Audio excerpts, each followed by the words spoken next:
We kick things off with a Saturday lunchtime game as 7th place Aston Villa play host to 8th place Fulham. Aston Villa played Manchester City in their last Premier League game, and Bernardo Silva got the citizens off to a fast start with his goal in the 7th minute. However, not too soon thereafter, Ruben Dias would bring down Jacob Ramsey in the penalty box to hand Marcus Rashford the opportunity to equalise, and he took it with full aplomb, levelling the scores at 1-1 going into the interval.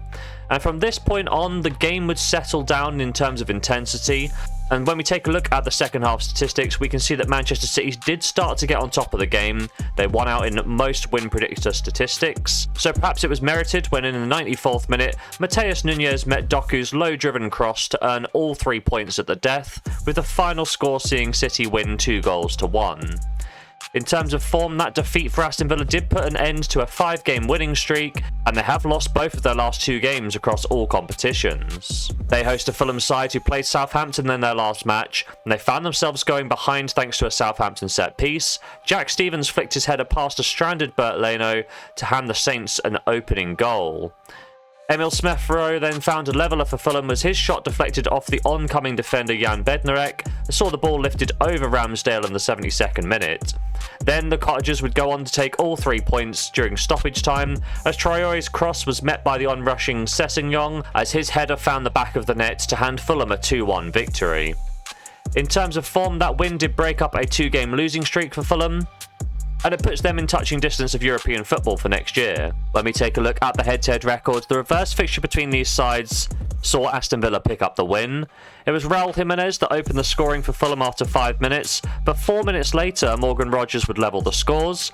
From here on out in the second half, Villa would score 2 more times, courtesy of an Ollie Watkins strike and a Diop own goal, for a 3-1 final score. That win for Aston Villa would extend their winning streak over Fulham to 4 matches in a row.